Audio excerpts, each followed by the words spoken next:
What's your take on what's happening in Hollywood? We've seen a lot of actors and actresses speak out on the issue, the war in Gaza, and criticize Israel and their actions. What's your take when you see prominent actors or actresses doing that? With respect, I don't think that any of them, or the vast majority of them, have the full picture. It's a very complicated situation, as we know. I've been over there more times than most, only a few times, but heck, I was at Gaza taking my girlfriend to see the crossing, the border, 2.5 years ago because it's interesting to me. I've been studying this in Judaica studies as a child, so it's something I've always been interested in, and there's so much nuance and so much history that most people simply don't have.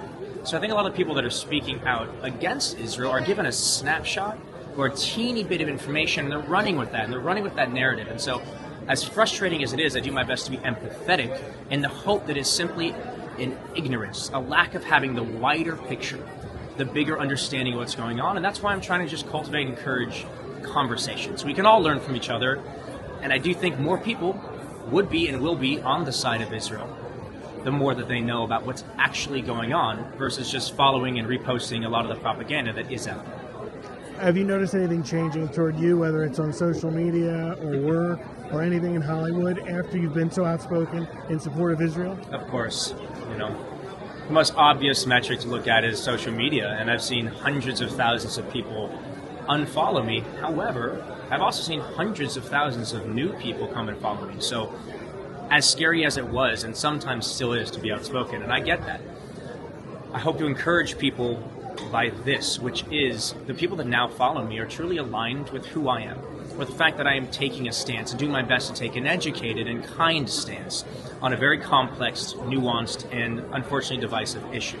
The people that are following me now may have not even known I was an actor and a singer and an entrepreneur and all the things that I did do before this conversation. And if there's a silver lining, it's that I have hundreds of thousands, maybe millions of new fans that are more excited about hearing what I have to say, and hopefully more excited about the music, the movies, the film, the business that I do in the future. So I have to focus on the good. There's a lot of bad, there's a lot of negativity, there's a lot of death threats and just horrible stuff happening as a byproduct of this.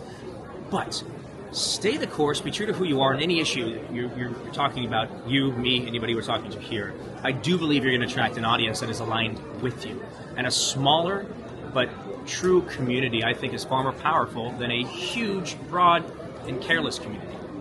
As you probably see in the headlines, Israel is behind that pager explosion attack that hit Hezbollah.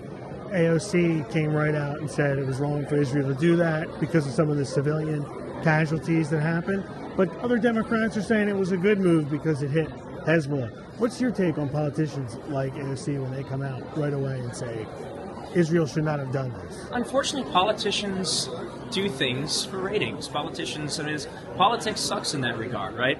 And I'm not saying that either side is right or wrong here, because frankly, I'm not a military strategist.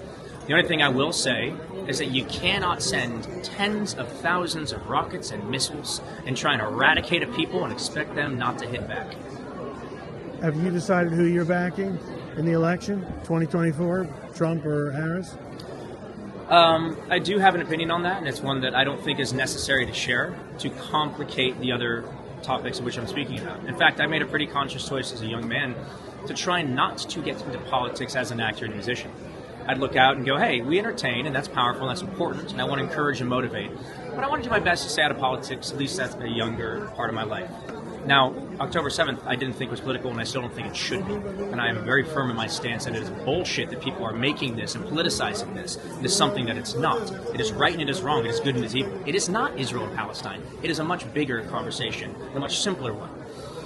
When it comes to politics beyond that, I may very well take a more public stance at some point in the future, but today is not the day.